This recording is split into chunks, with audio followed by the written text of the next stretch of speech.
Good evening, everybody, and welcome to the LSE Public Lecture Series.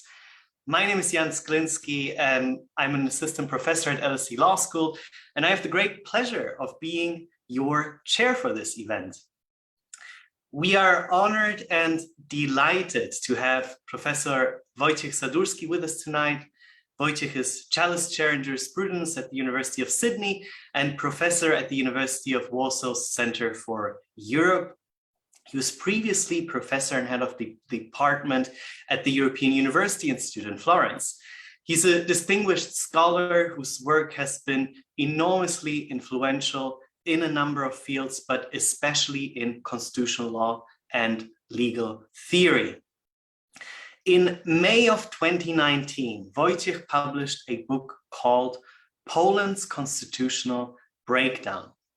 In it, he describes the anti-constitutional populist backsliding that has taken in Poland since 2015, dissects its root causes, and examines its theoretical implications for the way in which we think about phenomena like populism.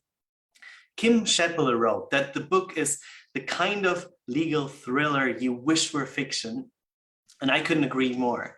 If you haven't already done so, I warmly recommend you read it. Content aside, it comes with the additional benefit of a beautiful cover. We have invited Wojciech to give us an update on the situation in Poland. Now, you might think that 2.5 years is not a lot of time in the life of a state, and it certainly isn't, at least usually not, in the life of an academic book. Yet so many things have happened in the meantime that we felt it was important to hear what has changed since the book came out, where we are at present, and what the future might hold. Before I hand over to our guest, let me just quickly explain the format of tonight's lecture. Wojciech will speak for around 30 minutes, which will be followed by a Q&A. You can ask questions by using the Q&A button that should be on the bottom of this Zoom page, and I will try my best to collect them all and read them out to Wojciech. I invite everybody to take part in this, especially the students who might be listening. And without further ado, Wojciech, the floor is yours. Thank you very much. Thank you very much, Jan, for this extremely kind introduction, and in particular, of course, for inviting me and for initiating the whole idea of this meeting, and also for moderating it. My big thanks to the entire LSE Law School, where I have so many friends, and also to the events team, and in particular to Molly Reed, who had been very patient and helpful in preparing the logistics of this meeting. So talking about the logistics, I will now do my best to share screen and to go straight into the PowerPoint. Just, oh no, it's okay. So, in this presentation, I'm not so much going to talk about the book itself, but just as Jan has hinted about on the actual developments on the ground over the last 3 years or so. The book was published in mid-2019, so I more or less finished my research and account up to the end of 2018. And as Jan just has said, many things happened. Unfortunately, not much happened in a positive way. But before I move on to this, let me just say that in this presentation, I won't be focusing on any detail. I will be rather presenting an overview, a sort of bird's eye view. And the bird here is instructed not to go into any specifics and details, but rather, to give a general panorama of what is going on. I hope that you will excuse me, perhaps even thank me for avoiding the detail, but I'll be happy to go back into it in the Q&A part. Now, as an author, I'm happy that the book retains its validity, at least as far as the account is concerned. Although as a Pole, I'm of course unhappy about it and would rather see my book as merely a historical account of a very unhappy but finished episode in Polish recent history. Unfortunately, that's not the case. And what has been going on since 2019 can be summarized in a nice Polish formula, which in Polish sounds to samo, ale jeszcze bardziej, and which can roughly be translated into the same, but even more so. And of course, the situation on the ground has not been in any way final.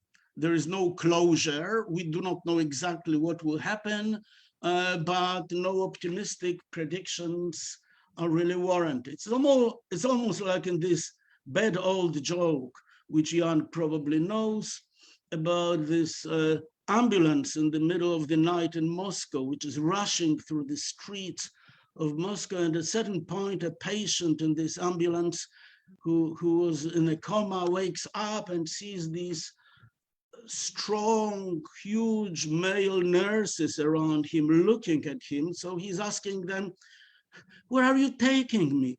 And one of them answers, "Well, we are taking you to a morgue." And he said, "To a morgue? Why to a morgue? You know, I'm not dead yet." "Yes, but we haven't arrived there yet," says the nurse. So this is a little bit, I'm afraid, an introduction to my story about present Poland. We are not there yet, and we do not know exactly where we are moving. Now, the most important thing that has happened since the last, now, can you actually see the PowerPoint slide, Jan? Because yes, we can. Yeah. Okay. So, all right. So the most important thing that has happened is that the Law and Justice Party, which I'll be referring to by its Polish acronym PiS, PIS, which stands for Law and Justice, had seen its rule reconfirmed, reaffirmed in the elections of 2019 and 2020. I'll put to one side two other sets of elections, the European elections and local elections, but in these two most important ones, that is the parliamentary and presidential elections, PiS won. It won first in the parliamentary elections of October 2019, where, as you can see, the ruling party has obtained majority in the lower chamber of parliament, all-powerful lower chamber of parliament, even though it received slightly fewer of roll votes than the combined democratic opposition parties. But they were combined only in a statistical sense, not in a political sense. And since under Polish system of proportionate representation, there is a strong bonus for big parties and for really unified coalitions, the Law and Justice, in fact, as a coalition of right-wing parties, but for all practical purposes, we may refer to Law and Justice Party because the minor coalition partners are really very minor, those junior partners. So the overall roll vote for those opposition parties was slightly higher, but PiS retained its majority in the lower chamber. It has lost majority in the Senate, where the opposition prevails by the narrowest of margins, but it is significant, but politically speaking, really not decisive because of the relatively insignificant constitutional role of the lower chamber, of the Senate. And one important thing is that the extreme right-wing party is sort of equivalent of the old Jobbik in Hungary, entered the parliament with 7% of seats. And the same result was more or less confirmed in the presidential elections, where the incumbent Andrzej Duda won in the second round, won very marginally, but he has won against the liberal democratic candidate Rafał Trzaskowski. So the Law and Justice Party retained all its main centers of power. And one must say that these elections were by and large free, and no discernible electoral fraud in vote counting really can be found. Whether they were fair is another matter. There are at least three reasons to doubt in their fairness. One is a huge, unashamed use of state funds for the electoral campaign in favor of peace parties. Second, it's complete and total pro-peace propaganda by the so-called public media, in particular by state television. And as we have just learned very recently, literally a few weeks ago, already at this stage of the elections, this spyware program called Pegasus, of which I'm sure you've heard also in the UK, has been used to hack phones of the key members of the campaign for the opposition parties. So that it was sort of like Watergate type things without, unfortunately, Watergate consequences. Now, as a result of all that, we may now talk about the system which has emerged in recent years, already after the publication of my book, as that of consolidated authoritarian populism. And all three words in this aggregate characterization are equally important. First, it is consolidated in a technical sense used in political science, where an authoritarian party which rules in at least two consecutive electoral terms may be called consolidated. And it has very significant non-technical consequences of at least three types: institutional, political, and psychological. Institutionally speaking, the institutions, illiberal institutions, become entrenched, as I will talk about a little bit by the end of this presentation. And perhaps more importantly, what may be called democratic institutional memories about unwritten rules by which various crucial institutions work sort of fade away from collective memory. And in particular, it may be shown in Poland in the case of Constitutional Tribunal, which in the past, regardless of various objections which many of us, including myself, had about its various rulings, it was a really noble, honest institution of high integrity. Now it is really a playground for legal barbarians who get in there as a reward for their political loyalism. The second dimension of consolidation is political one, and it applies, for example, to the opposition. As you know very well, if the opposition parties stay too long in the opposition benches, it brings about certain frustration, demoralization. I mean, you cannot really feed yourself from the positions as opposition MPs, etc., and then brings about all sorts of deformations and weaknesses in the opposition.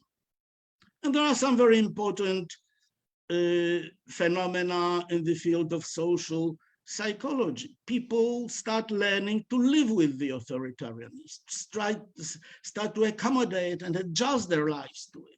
For very young people, it's the only system which they remember as sort of mature individuals.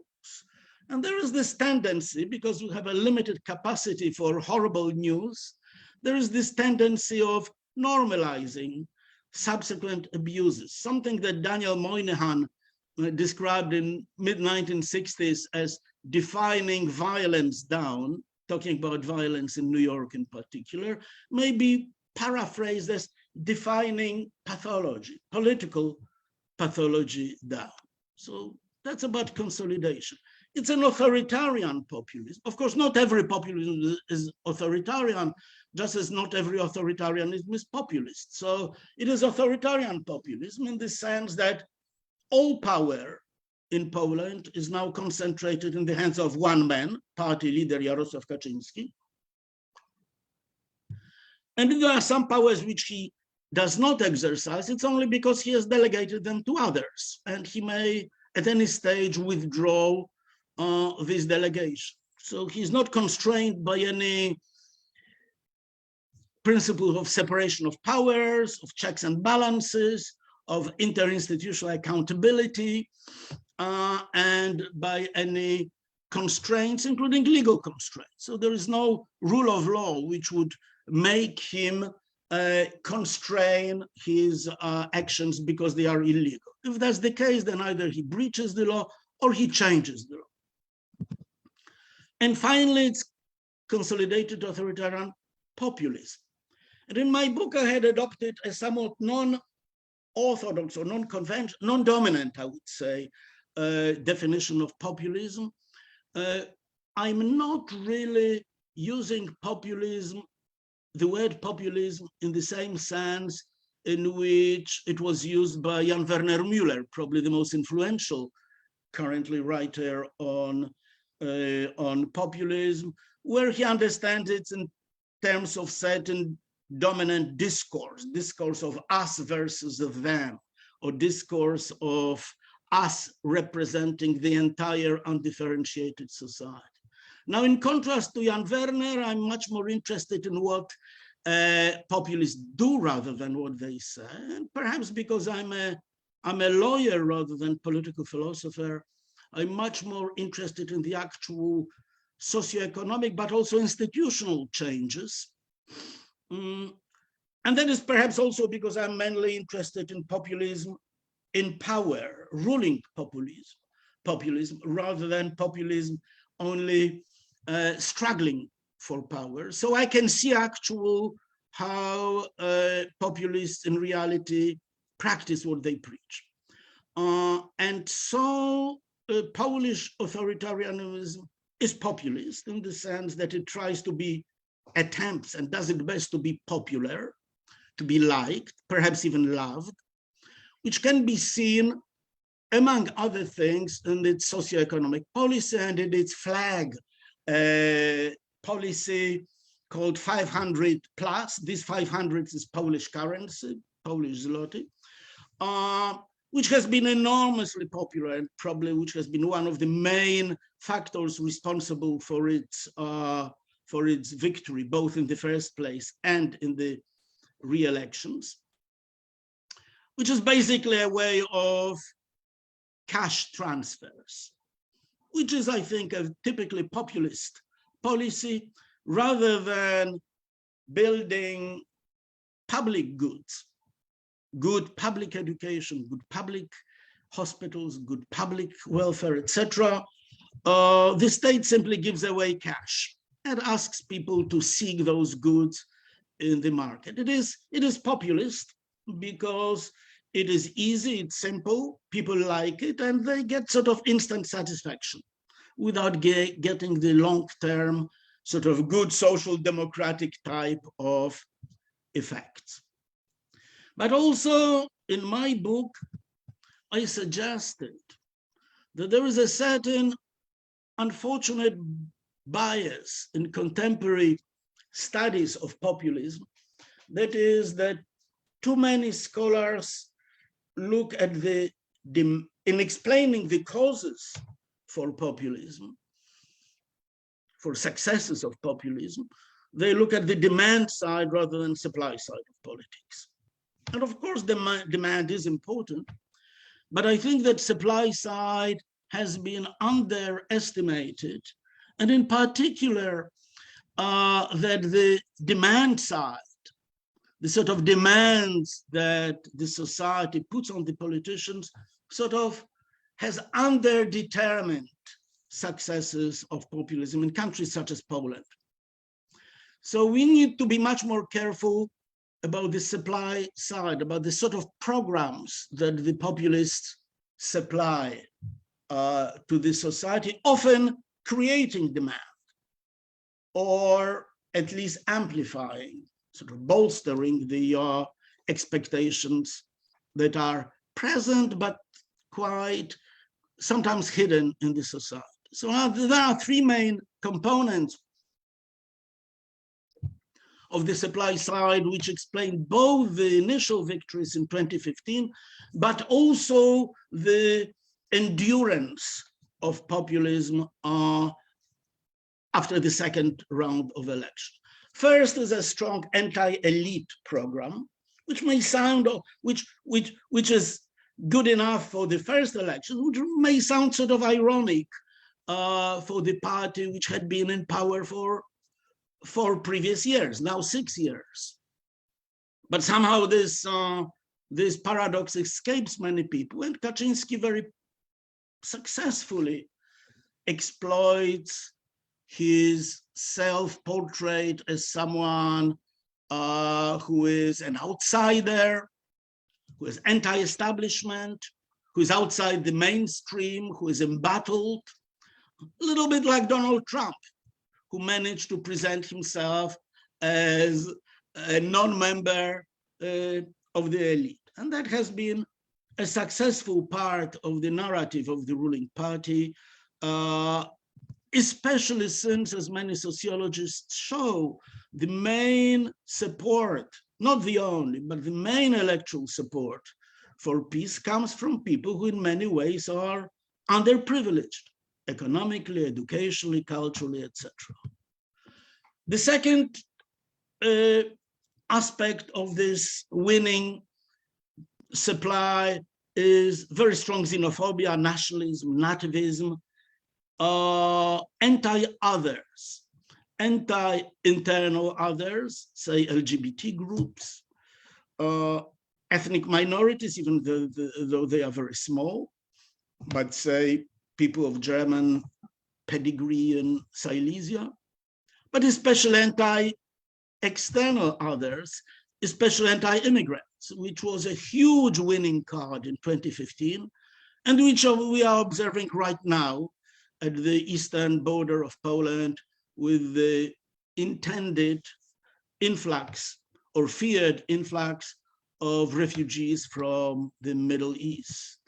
And finally, something that can be called in a very broad sense, anti-modernism, that is distaste to quote unquote fashions such as anti-discrimination, feminism, legal recognition of LGBT, and at the same time, very strong attachment to traditional hierarchies, authorities, in particular to the church, and in particular to Polish Roman Catholic Church, which among Roman Catholic churches in Europe is probably by far the most reactionary and traditionalist. And that triggers a question about to what extent we can still talk about populism, and at least in its Polish version, as being thinly ideological, quote unquote, which is the conventional characterization for populism given by many scholars of populism, that it's quote unquote thinly ideological, that is basically pragmatic, and that it adopts whatever ideological formula serves it. Nevertheless, the recent years, the years after publication of my book, I think have seen a strong move towards a more and more dogmatic ideological character, especially of this religious nature, for a very simple reason, that the symbiosis between the ruling party and the Polish Catholic Church has been mutually beneficial, and the only losers were the taxpayers. But the church has benefited from huge amount of state subsidies, while the party benefited from constant propaganda, partisan propaganda from church pulpits every Sunday. Let me move on to more legal issues. And let me talk a little bit about the institutional dimension. Now, what is characteristic of Polish brand of authoritarian populism, in slight contrast to Hungary, for example, where Orban with a constitutional majority could have changed a number of institutions, for example, abolish Supreme Court and establish some sort of pale version of the Supreme Court called Kuria. In Poland, the authoritarians maintained the old institution. So it also made the transformations more obscure to the outside observers, because it seems that, it's a business as usual. So the institutions have not been abolished, they have been, as is a popular formula, hollowed out. But this hollowing out metaphor needs to be unpacked, and I would unpack it through the following 5 devices of this hollowing out, which I will very briefly now show. The first is capture, the most simple. I mean, this is basically purging of the institutions of the old personnel and stuffing them with new people who now become loyalists and serve the interests of the party. What happened with the Constitutional Tribunal, but also Electoral Commission, Central Bank, etc., are the examples of that. The second is duplication. Some institutions are maintained, but there are new parallel institutions created which sort of overshadow those older constitutional institutions. So-called National Media Council, for example, which has basically sidelined a constitutional broadcasting board, and which basically has most of the powers of that other institution. The third one is erosion. You maintain the institutions, but you deplete them of their competences and partly of funds, which was the case of the Polish Ombudsman Office, which has not been captured even until now by the ruling party, but they get less and less budget from year to year because that is decided by the lower chamber. The fourth one is quote unquote migration, that is, institutions remain but are moved to another institutional context in which they become fully dependent to the executive. That's the case, for instance, of the state prosecutor's office, which became, public prosecutor offices, which became now part of the structure of the Ministry of Justice. And that creates for them completely different patterns of dependence and accountability. And the 5 example, this is not an exhaustive list, but the 5 example is internal restructuring. So again, from the outside, the institution looks the same, but from the inside, it's completely different. That's the case of the Supreme Court, for example, the photo of which you can see now on this slide, or of the National Council of Judiciary. Now, talking about law, authoritarian populists in Poland are not sort of legal nihilists. They actually like using the law. So they are not Leninists in the sense that law does not matter, but they use it in an instrumental way as a tool which should be changed whenever it doesn't suit their political purposes. For example, I think the law about the Supreme Court has been changed over the last few years 8 or 9 times, whenever they realized that, better legal regulations would facilitate their purge of old judges. They use defamation suits and libel against their opponents, political opponents, while at the same time providing legal immunity to themselves, including to the top leader Kaczynski, who was properly suspected of very, very high volume type of corruption actions. And they use the so-called disciplinary system of prosecuting judges, which in fact is a way of legal harassment and persecution of the intransigent, that is, independent judges and also prosecutors. These are just the examples. Now I'm moving to the end, so let me say a few words about the European dimension of it. In my book, there is a chapter called Europe to the Rescue with a question mark. And sadly, after the book has appeared, there was a very, very dramatic escalation and intensification of the tension between Polish authorities and the European Union, which sort of got its act together.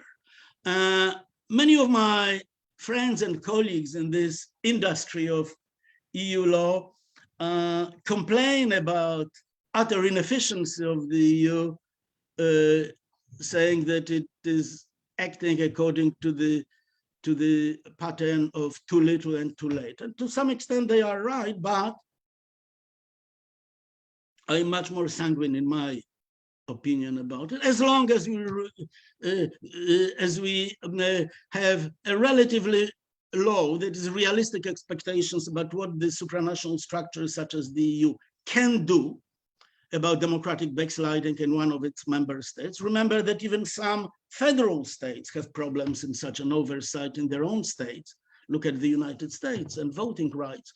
And of course, the EU is not a federal state. And secondly, we should look at the toolkit that the EU has in its sort of holistically, rather than one tool looked at a time.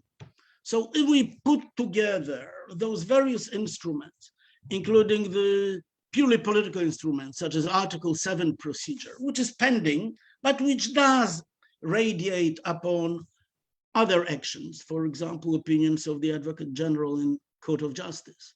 On the other hand, at purely legal or judicial instruments, such as the judgments of the Court of Justice, and not only in response to infringement actions by the Commission, but perhaps even more importantly, for reasons I'm happy to discuss in the Q&A, in response to the preliminary reference questions by judges from Poland, and various in-between measures of both political and legal character, such as the so-called rule of law framework, and most recently conditionality regulation about the recovery fund. I think that they all, and if we add to it this other European institution that is Council of Europe with European Court of Human Rights, which had handed down recently some very, very important judgments on Poland, then we'll see that there is a certain critical mass which exerts strong pressure on Polish authorities, even if it will not in itself, as it can't bring democracy back to Poland, it certainly increases political costs and sometimes even financial costs for the current regime. And how effective it is may be judged, perhaps paradoxically, by how nervous the reaction of Polish authorities was, including Polish government more or less compelling the completely dependent to its constitutional tribunal to hand down two judgments, quote unquote, invalidating some articles of the Treaty of European Union, if understood in a certain way, which of course is anathema to membership in the EU, to the point in which some scholars in the West started talking, well, does it amount to a de facto Polexit, sort of the Polish equivalent of Brexit? Has Poland left the EU?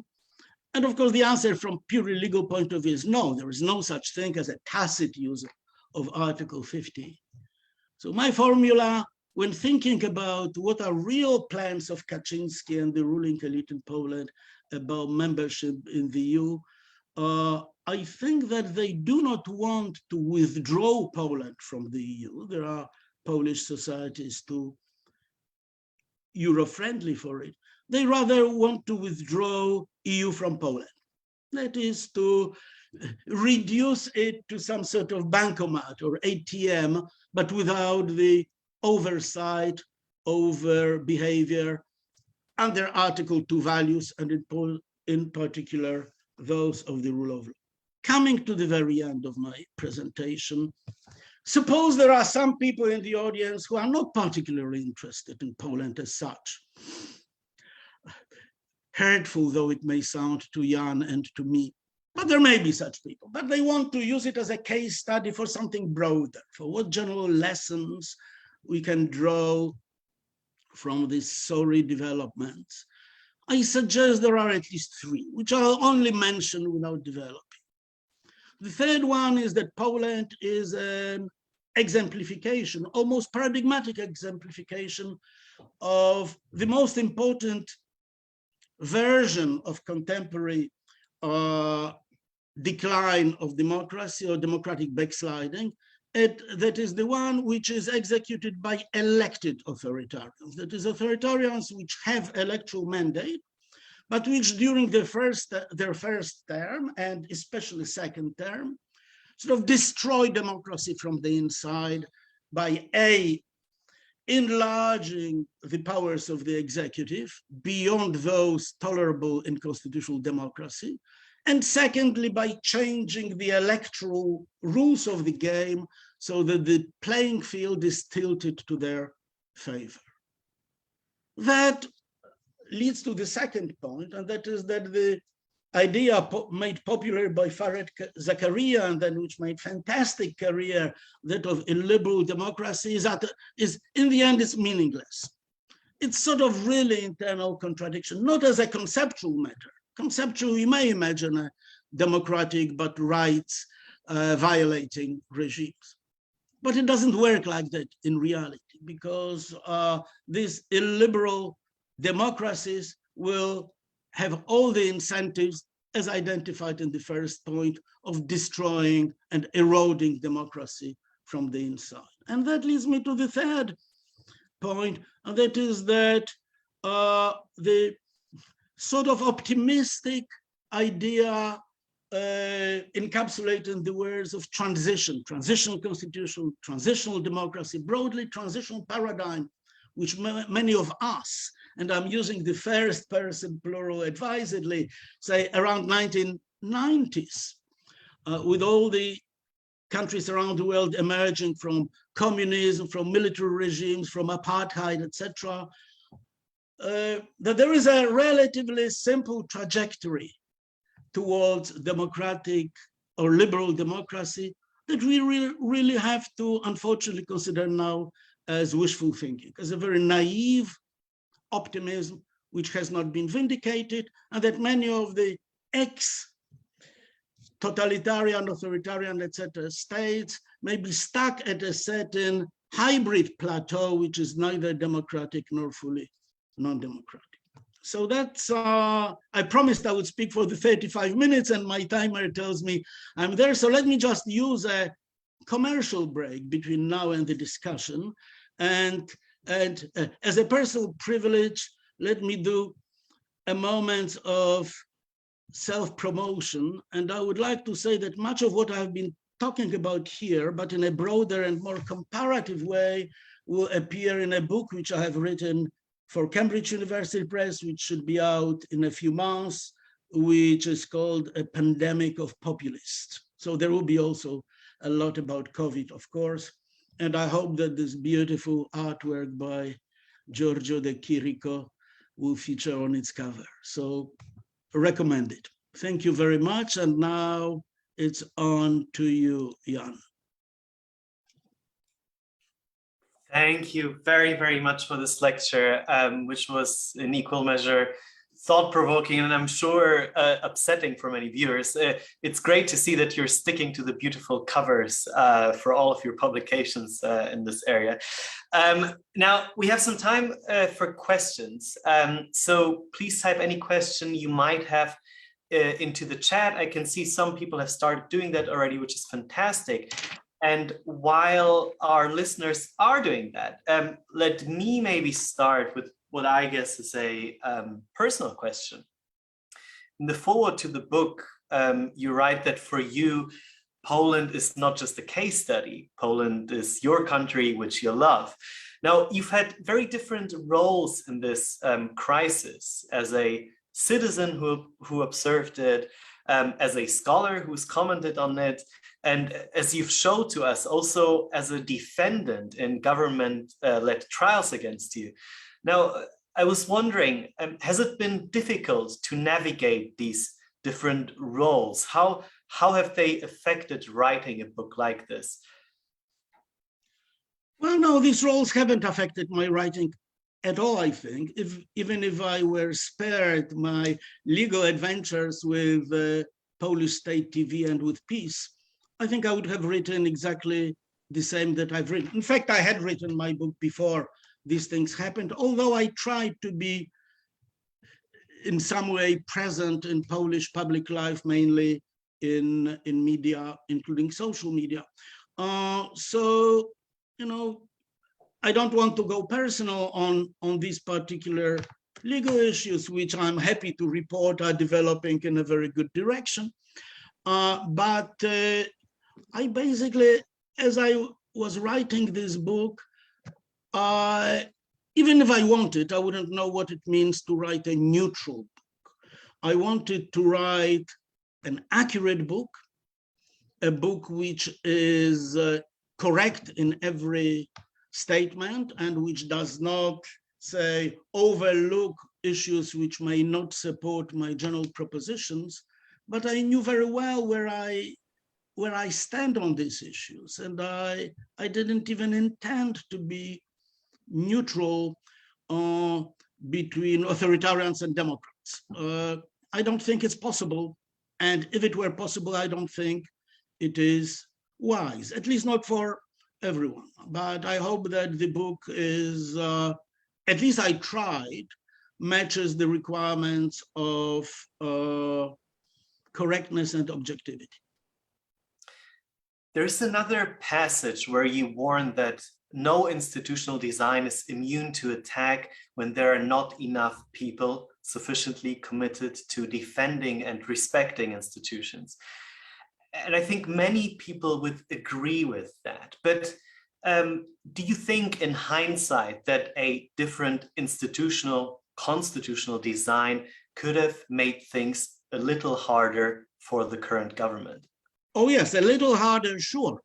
With the benefit of hindsight, we can always find some aspects of the Constitution which would increase the costs for the rogue politicians of breaching them. So that we can, for example, imagine that if the judges of Constitutional Tribunal were elected, say, in the US way, where you have to have a consensus between the president and the Senate, or in an Italian/French way, where a fraction of judges is elected or appointed by a different institution, and so on, it would make a little harder, but only a little, because in the end, constitutional constraints are just parchment barriers. And if there isn't a sufficient sense of what constitutes a breach, then nothing really can prevent the rulers from breaching it. So unfortunately, it's only a piece of paper. I mean, look at the, going back to the example of Constitutional Tribunal, judges to the top federal constitutional court in Germany are basically elected in the same way, formally speaking, as those in Poland and Hungary. That is by a simple majority in the parliament. And yet the outcomes are so different because it's a matter of certain constitutional culture and also extra constitutional constraints. Unfortunately, they were not sufficient in the case of Poland. Okay, I can see plenty of questions in the chat already. So let me read out a few of these, and I'll start with a question by Kamil Joński, who is joining us from the University of Łódź in Poland.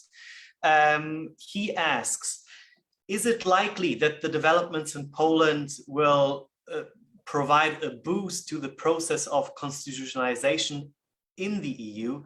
In particular, the acknowledgement that fundamental rights ought to encompass each and every aspect of EU citizens' lives and be directly applied by every court. In another sentence, he's saying, are we on the road towards an EU-wide decentralized constitutional control based on the EU Charter of Fundamental Rights, and domestic Kelsenian constitutional courts have just become obsolete. Yeah, so there are two very important aspects in Dr. Joński's question. When it comes to the EU, I believe that probably a much more likely legal vehicle of that type of oversight that you and I would wish for is not so much Charter of Fundamental Rights, but rather articles of the treaty, such as Article 2, 4, 7, and 19, especially 19, which talks about effective legal remedies. Because I think that there simply will never be sufficient consensus among the states to extend legally even the Charter upon the states as such. And those so-called horizontal principles, I think Article 51, if I remember, of the Charter, which basically tell us it applies basically only to the institutions of the EU and to the states only insofar as they implement EU law, I think are there to stay. But I think much higher potential in the use, especially of those substantive principles of EU treaty, because there are no of these sort of equivalents of horizontality, so-called. So that especially Article 2 with the fundamental values, the rule of law, democracy, and human rights, and Article 19 with the effective legal remedy, which is understood as demanding also independent courts with independent judges, are legally speaking a better way. Now, as you know, because I think we had discussed this matter before, I fully agree that the way for domestic constitutional review in European states, especially including in Central and Eastern Europe, especially when facing the effective disappearance of really effective constitutional courts in countries such as Poland and Hungary, is through dispersed judicial review. That is, that each judge should feel herself empowered to disregard a statute which she considers unconstitutional. And I think there are full constitutional grounds for it, because the Constitution of Poland says that the Constitution is being applicable directly. And therefore, each judge can place herself in the position of Judge Marshall in Marbury v. Madison and ask themselves the question, but is it really constitutional? Now we have a number of questions on the EU and the EU's role in this whole saga, and I'd like to maybe combine two of these. So John Newham from London asks, how much influence does the EU have over the changes in Poland? Now, I think you've addressed this to some extent in your talk already, but let me combine it with another question which was asked by Professor Jacques Ziller, which is the European pressure pushing towards nationalist reactions in part of the public, or is it having a positive impact on public opinion? Thank you very much. So as to John's question, I would say the influence is not insignificant. Sorry about double negation, but it's reasonably strong. For example, look at a particular case study. You know, when Poland in 2017 adopted this law, which would purge Supreme Court under the guise of lowering of the retirement age, and they just wanted to follow the Hungarian script.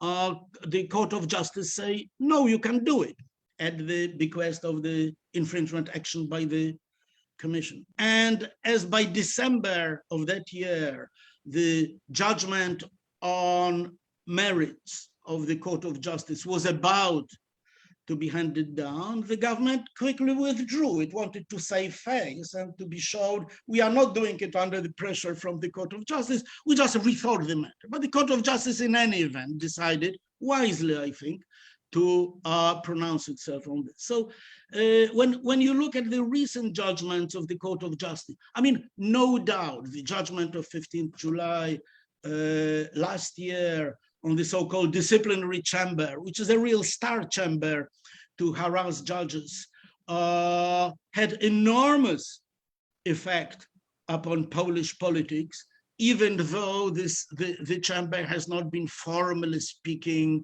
abolished or dismantled. Nevertheless, it has gone through various stages of being suspended. I mean, the government doesn't know what to do about it. What they know is that as long as this chamber exists, probably they won't get any money from the recovery fund. So I think that it has had a more significant impact than many of the skeptics not skeptics about the EU, they are EU enthusiasts, but skeptics about the feasibility of EU pressure would admit. And that brings me to Jacques' question, to Professor Jacques Ziller, my good friend. Look, there is, of course, this argument about European pressure producing backlash and nationalistic reactions. And there may be some phenomena, for sure there are some, especially in government propaganda. But I think by and large, it would be the passivity of the EU and failure to do it that would create higher resentment in Poland than the opposite, that is to do more. I mean, many people, many Democrats, and statistically speaking, they are probably now in majority, would be very upset about the EU doing nothing.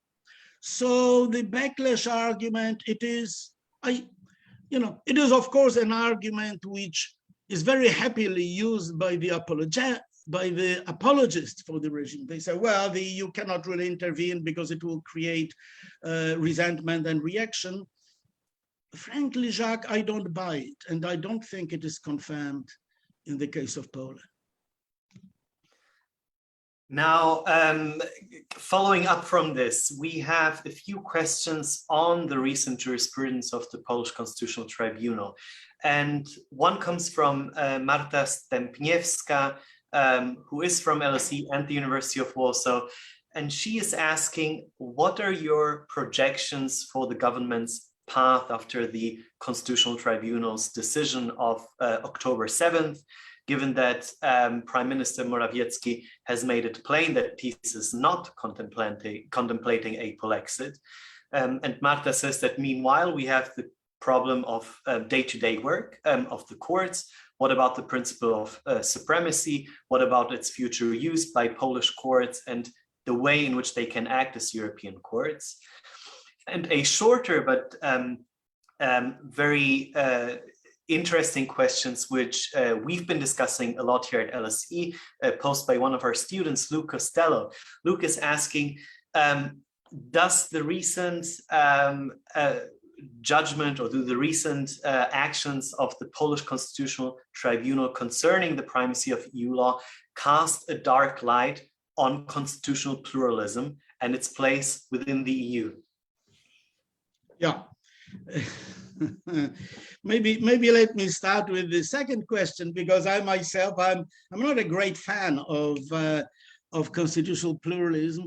And if this so-called judgment, because it's not a legally valid judgment, but so-called judgment of October last year indeed could cast a dark light on constitutional pluralism, that wouldn't be such a bad thing, because I think that the constitutional pluralism, if you excuse me a certain exaggeration, became the last means of scoundrels within the EU, with its associated concept of constitutional identity.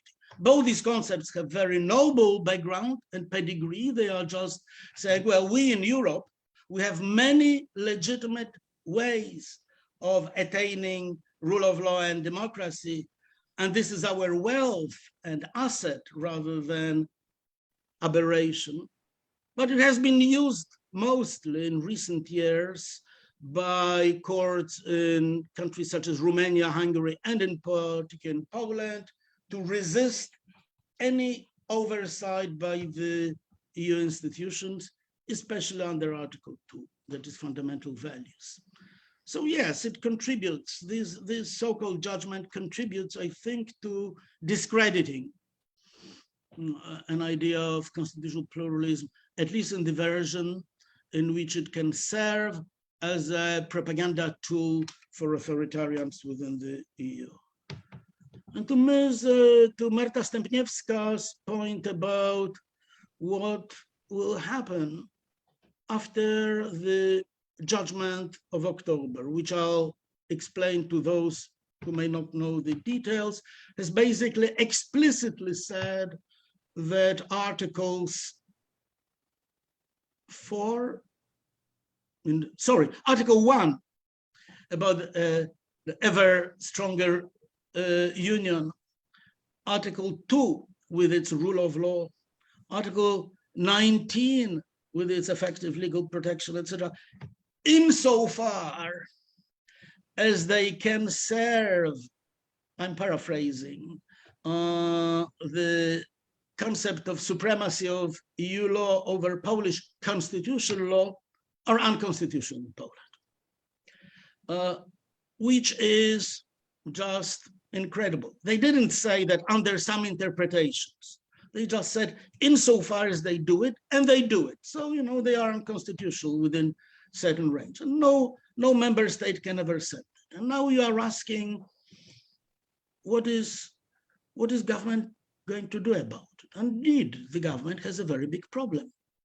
Fortunately, it's not my problem, but I can understand that they brought themselves into certain total fiasco.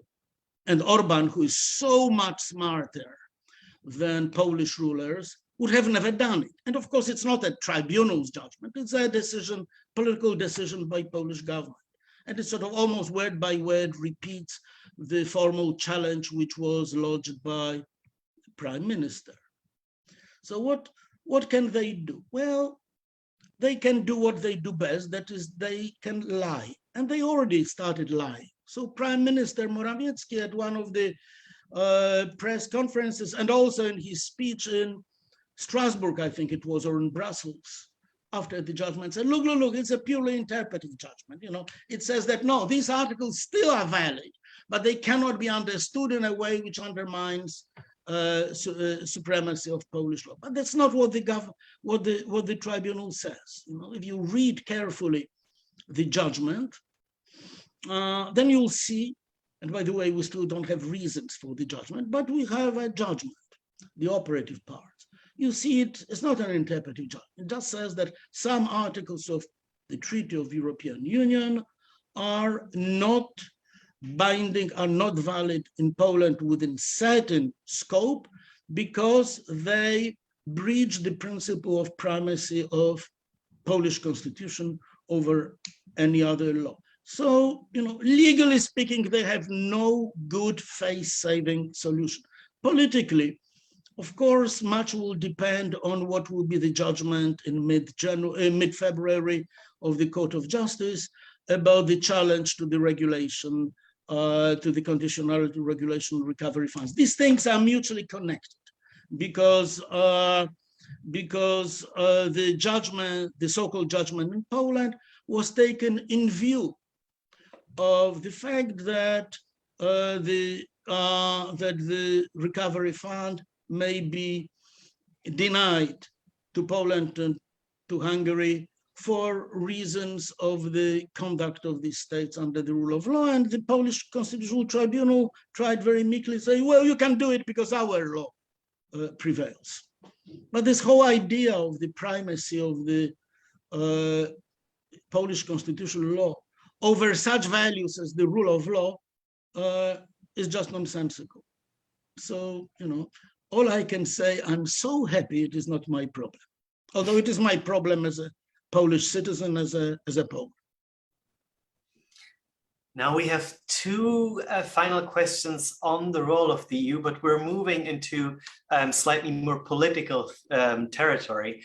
The first one is from Anna Maria Zollberg, who says she's a retired economist and LSE fan, which of course we love. Now she's asking, given Hungary's veto power in the EU, can the EU exert any real power to bring about a reversal of peace policies? Maybe we can ask this question a slightly more broader way. What is the role of Hungary in the EU political process? And related to this, Brian Gannon, who is one of our students, asks something which he describes as a geopolitical question, quite rightly. How, in your opinion, will an expansionist Russia affect PiS's calculus vis-a-vis its relationship with the EU? You've mentioned the crisis on the Belarus border. There is a crisis in Ukraine pending. Is it likely to lead to some rapprochement, or at least to moderation in tone and fact, or do you think it will not have any effect at all? Okay, now, when it comes to Hungary, starting from very specific legal issue, its veto power doesn't count for all that much. It counts for one single matter, and that is one aspect of Article 7 procedure. That is the suspension of rogue member states' voting rights in the council. There, indeed, Hungary may block such a decision about Poland, just as Poland can block such a decision about Hungary. But as things stand now, it's only Article 7, Section 1, that is this paragraph which applies to some sort of symbolic denunciation, declaration of the risk of breach, which is at stake. And here the veto of Hungary is neither here nor there, because you need only a qualified majority. So this is, if you like, a lawyer's response. But of course, a broader issue is that we now start finding some sort of solidarity of authoritarians, of populist authoritarians within the EU. And that may be a real danger for the rest of the EU. I would say it's almost an existential danger, because there may be a serious copycat phenomenon. We already see Slovenia, which is very much, politically speaking, in the same boat as Hungary and Poland, even though Slovenia has not seen any of these deep institutional deformations that Poland and Hungary has seen. So this is a very serious matter. Now, let me say that in the long term, I do not believe in a particularly effective negative role of any of the authoritarian international now in Europe, because authoritarians are at the same time nationalistic. So there is an inner paradox of authoritarian populists building some supranational coalitions, because in the end they will look after their own interests. And we already could see, when Poland, and particularly Prime Minister Morawiecki, in a very inept way, keeps trying to build some alliance with Orban and with Salvini and with Le Pen, Marine Le Pen, and with Vox. But I mean, these are grotesque behavior. So Salvini doesn't come to one of the meetings because he's upset about something. Marine Le Pen doesn't sign the condemnation of Russia on Ukraine because she gets money from Putin, etc. I mean, and look, in the day when Morawiecki spectacularly goes to Kiev to give support to Ukrainian government, Orban is in Moscow giving support to Putin. I mean, these people each look their own about their own electorate, and these electorates are different. So fortunately, their capacity for joint action is very limited, which doesn't undermine the fact that, as I had said before, Orban has been much more shrewd within the EU than Poles. He never went into such a frontal assault upon the principles of the EU. For many years until recently, his party was part of the EPP even, rather than those marginal fringe groups of what they are called, radicals and moderates. I forgot even what they are called. They don't count after all. And to the judgments of of the Court of Justice, he would say yes, and then take one step forward, two steps backwards. Polish rulers don't know how to do it, which is strange, but they don't. So, there is not too much possibility of synergy that we have to be too worried about. Now, to Brian's point, expansionist Russia vis-a-vis peace. Now, on this one, I rather trust peace, that they are anti-Russian. They are, as they like to say, almost genetically anti-Russian. And I think they are anti-Russian in good faith. But then the fact that Morawiecki goes to Madrid and meets all these, by and large, pro-Putin West European right-wing radicals already, makes you wonder. So leaving this sort of political issue to one side, I think that indeed expansionism of Russia is a very big threat to European Union. But at the same time, this is the sort of threat that may, and I hope will unify it. And not just European Union, but also European Union in this particular issue may be in tandem with the UK. In fact, the UK may provide much stronger support for not anti-Russian, anti-Putin policies in Europe than, for example, Germany. So there is now talk about this new format, Poland, UK, someone else forgot, in creating a common policy vis-a-vis the aggression, which has sort of started now at a more verbal and hybrid way of Russia against Ukraine. So, as always in the EU, any next crisis may be a reason for certain solidification, for strengthening of the EU. That's what I hope. My colleague, Martin Laughlin, says he's reading Mark Tushnet and Bojan Bugaric's book, which is out this month, Power to the People, also warmly recommended to everybody who's interested in this topic.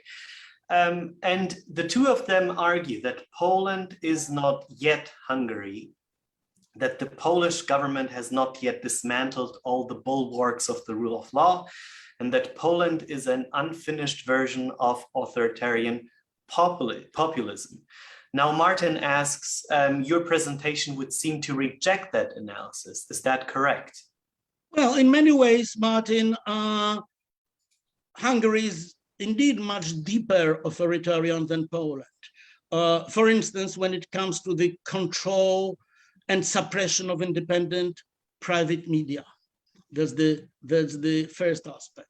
When it comes to control and suppression of independent NGOs, that's the second aspect.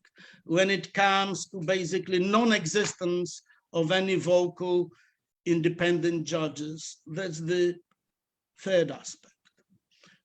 And in non-existences of independent ombudsman, that's maybe the fourth aspect.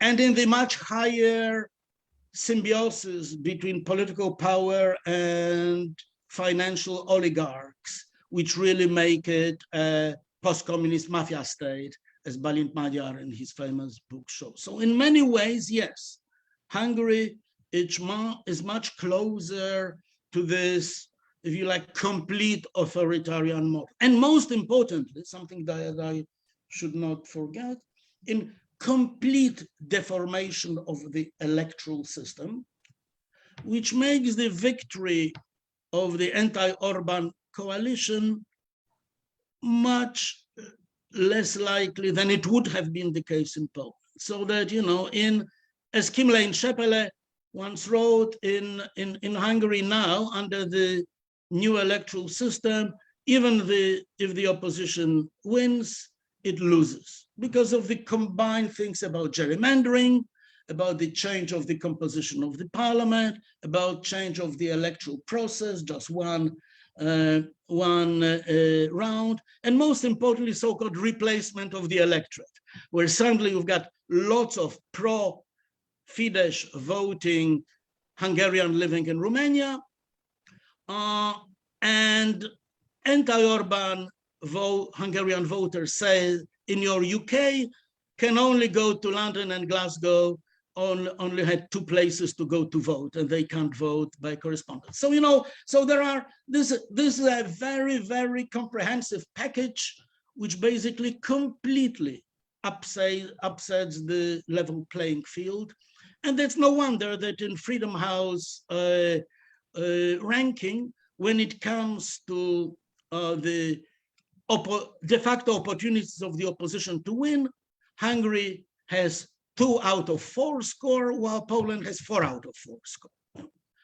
But there are some aspects which are more disturbing in Poland than in Hungary, although admittedly they are on balance much less important. For example, in Poland, the entire constitutional tribunal has been captured, entire 100%, while in Hungary, you still have some so-called old judges, which are not Orban judges. He just packed the court with his loyalists, so he has majority. And so the Constitutional Tribunal in Hungary hasn't done such outrageous things as it has done in Poland. But by and large, I agree with my friends Bojan and Mark that Hungary is unfortunately, much further in this trajectory towards authoritarianism, and it is reflected also in all credible rankings such as Freedom House, VDEM, or the Economist rankings. And all the best to you, Martin. Now, the beauty of events like these is that we can get immediate responses or comments from people around the world. Now, Bojan Bugaric has just joined us in the chat, and he says that unlike Fidesz, PiS is more fractious, has a smaller majority, and above all, has repeatedly shown itself to be incompetent in its attempts to consolidate authoritarianism. Would you agree, Wojciech? Well, look, thank you. We Poles say that sometimes the best thing about our authoritarians is that they are so inept and chaotic that in Poland, really, authoritarians have no much chances, So and Orban is smarter. On the other hand, Bojan, when you look at the situation at the opposition, which after all is a very important other side of the political landscape, in Hungary, we now have, I hope, a truly unified opposition between the coming elections. And even with all that I've said about how completely distorted the electoral system is, at least they now, including Jobbik, which some years ago was unthinkable, they now present a unified front.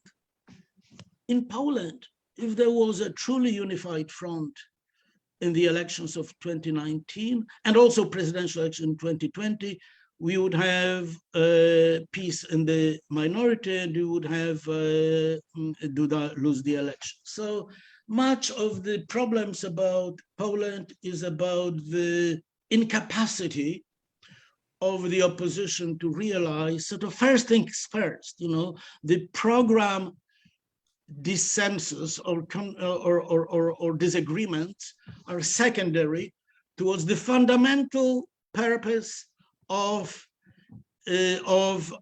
overturning the rule of Kaczynski, just as you had in Israel, where the opposition came to the idea that the overwhelming principle, sort of purpose, is to overturn the rule of their prime minister, and then they can start disagreeing about them once they win. Unfortunately, in Poland, we don't have that situation, and for all sorts of reasons, which are a good topic for another conversation, we have a constantly divided opposition, and they, keep losing because of that.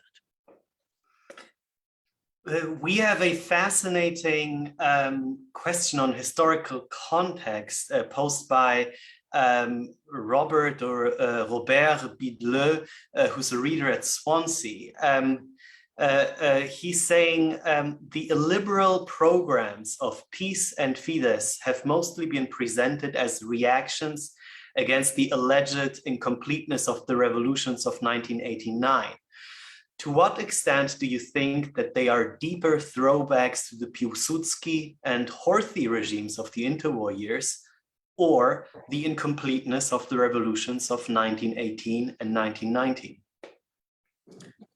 Look, I think that appeals to Piłsudski in the case of Poland and to Horthy in the case of Hungary are more or less of purely rhetorical character. They are not used that much, that often, really.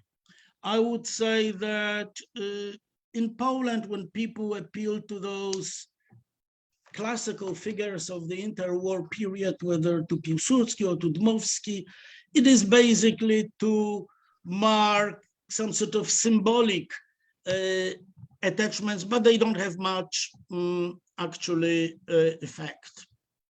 Obviously, the situation of post-1989, whether these revolutions were incomplete or complete, is much more serious.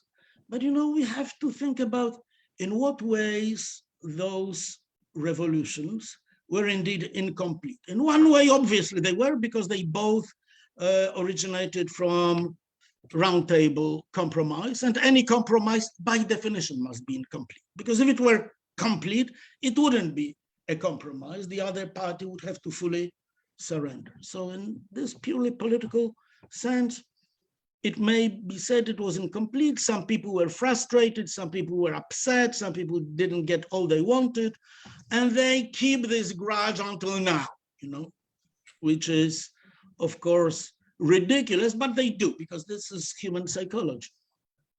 On the other hand, when you look at the real issues, how on earth can one say, I'm not saying that you say, but people whom you are referring to, how can you say that the revolutions in Poland and in Hungary were incomplete?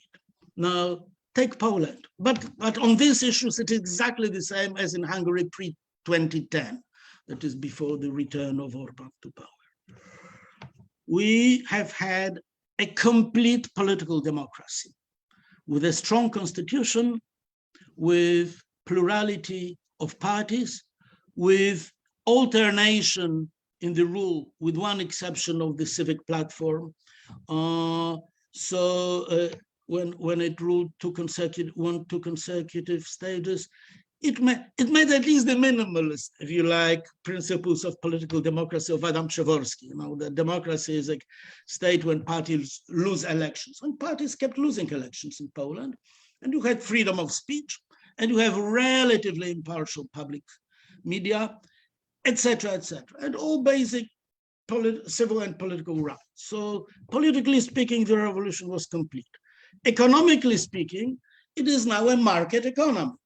One may have various, and I also do have various objections to this sort of liberal capitalism that was established there. But the one thing you cannot say is that it's a complete reversal to state planning, central economy, which you had before.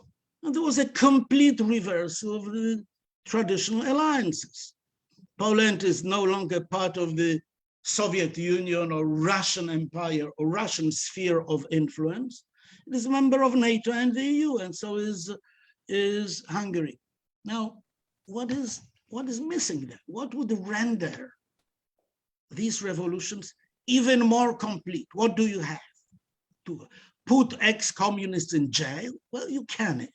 What will it do? What will it do to the, to the democracy and so on, and the human rights in this country? So, sorry, I don't buy that argument at all.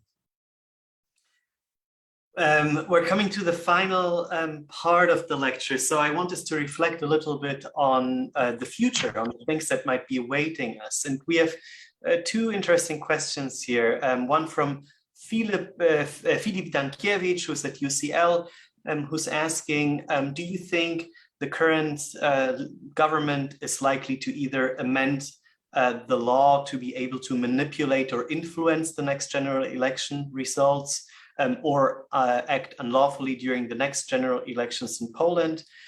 And then from a slightly different angle, Anthony is asking, which I'm sure is a question that will interest many Brits and Poles living in the UK. What impact do you think might the return of many Poles from the UK to Poland have? Do you see that changing the political constellation domestically? Yeah, about the second issue, I must say I really don't know. I don't know well enough about the life of Poles in the UK. I have only the most superficial sort of stereotypes that probably the most of Poles who have immigrated into the UK or moved, because we are not talking really about immigration with this sort of sense of permanence, who moved to the UK and to Ireland after the fall of communism, that most of them have liberal, democratic, pro-Western values. These are educated people, people who were raised or who raised their kids in a truly democratic, liberal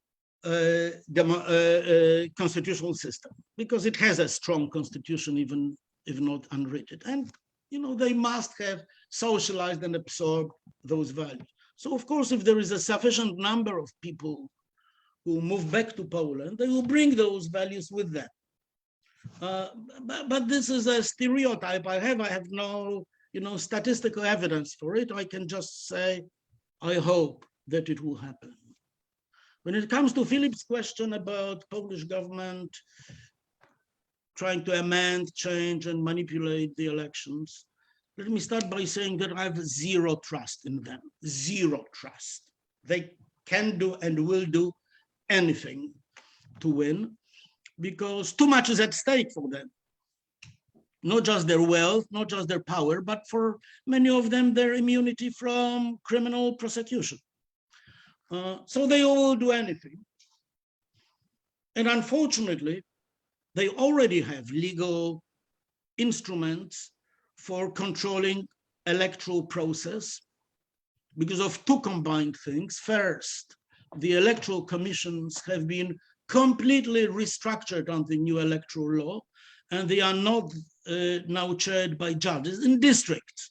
They are not chaired by judges, but by people appointed by them indirectly, but in the end by the Minister of Interior and Administration. So these are administrators, and they may be completely subjected to control. And secondly, there is this new chamber of the Constitution, or of the Supreme Court, chamber for public affairs and extraordinary review. But one of the roles is to pronounce on the electoral disputes, and they are completely 100% appointed by parliamentary majority.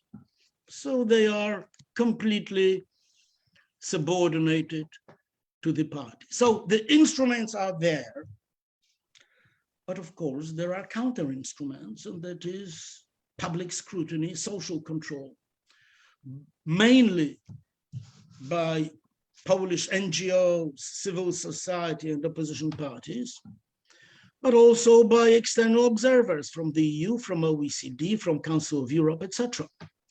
And I think that this may be very powerful counter instruments. The system, the if you like, electoral system, apart from the instruments is reasonably democratic. There hasn't been any gerrymandering like in Hungary.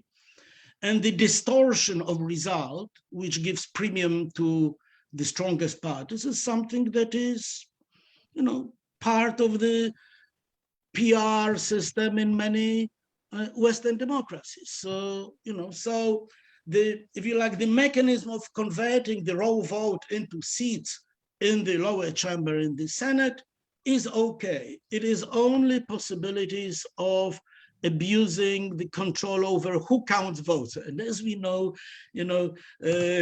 Comrade Stalin said, it really doesn't matter who votes. What matters is who counts votes. That's where we may have problems. Again, zero trust for the government, but very high trust in civil society and scrutiny over the process. Before we end, let me ask you one final question, which many people in different forums have asked in the chat. So I'm just combining these.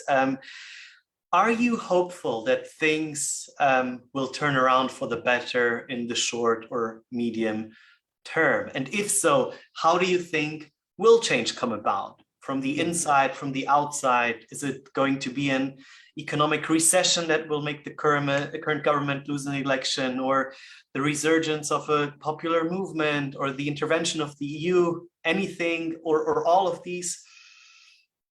Yeah, thank you. Well, that is, of course, the most important thing. And I'm optimistic because I have to be, maybe, most of us are deep down optimistic because optimism equals hope, and we can't live without hope. I believe that, speaking concretely, the only change in Poland may come through the elections. Not through the revolution, not through people's power, and of course not through imposition of democracy from the outside, only through the election. I mean, I don't exclude that sometimes democratic change has to be brought about by revolution, by sort of public meetings and by the society which basically makes it impossible for the government to govern. But it's not the case of Poland. A, because we still have, as I had just said, proper, at least potentially proper electoral system. B, because there is a relatively sizable support for peace. And these people cannot be ignored, and they are our co-citizens. They are not majority numerically speaking, but they are strong plurality. Okay, so it may come only through the elections. The next elections will be in 2023. And there's no other path to democracy than through these elections. I don't believe that there will be snap elections before. Kaczynski wouldn't repeat his big mistake of 2007, when he completely miscalculated the situation. So it may come through the election, but of course, election is not just the election. It's everything that precedes it. And therefore, there are certain political scientists and theorists of democracy have put together certain expertise about how Democrats in hybrid systems, in countries which are not democratic but not completely authoritarian, what favors democratic victory. And one of them is that there should be strong electoral turnout, that on balance the high turnout works in favor of the Democrats. Secondly, that there should be a strong coalition, preferably one party, but if not, strong coalition of all democratic forces. And thirdly, that there should be credible program which fundamentally converts the negative appeal, we are against the current government, and the positive appeal, that is, we are against the current government because of this, this, and that. And this must be positive. People do not normally go to vote only to protest. They like to go to vote for a positive platform. Now, these are three things which must happen at the party level in Poland. But that has to be also prepared by strong civil society pressure. And here I'm relatively optimistic. I must say, I must disclose that I'm on governing bodies of two main or big Polish NGOs, Institute of Public Affairs and the Helsinki Foundation. And I see from the inside how much work we've been doing, notwithstanding official distaste by the government, and also the external pressure from the EU. And I just said I'm relatively sanguine about them, and also from the Council of Europe. And again, not in the sense that democracy will be brought into Poland from Brussels, Luxembourg, or Strasbourg, but that these institutions may provide strong support, strong assets, in particular argumentative assets, to Democrats in Poland. So that if we can tell Poles, look, EU really criticizes us for what we are doing, and we become sort of sick men or sick women of Europe, that may have effect on many people who don't want to have this sense of shame or embarrassment, when they go to France or Spain for holiday and say we are from Poland, and people start to looking at you as someone, a European of second category. So it is through these indirect mechanisms of providing assets to Polish Democrats, of increasing the costs, but mainly political costs, for the authoritarian rulers to carry on their policy, that the Western European, and also now, of course, US administration, which is very important. It has been, for Polish democracy, the victory of Biden was huge asset. And just think about the new ambassador of the US in Poland, Mr. Mark Brzezinski. So, all these may create certain critical mass, but everything in the end will be decided at the election. Unfortunately, we have to stop now. Thank you very, very much, Wojciech, for agreeing to come to speak to us, and for giving us this important update on Poland's constitutional and political situation. Next time, we hopefully have you over in the traditional way here on campus. Thanks also to everybody who tuned in. Have a lovely evening and see you next time. And thank you very much, Jan. Thank you, everybody.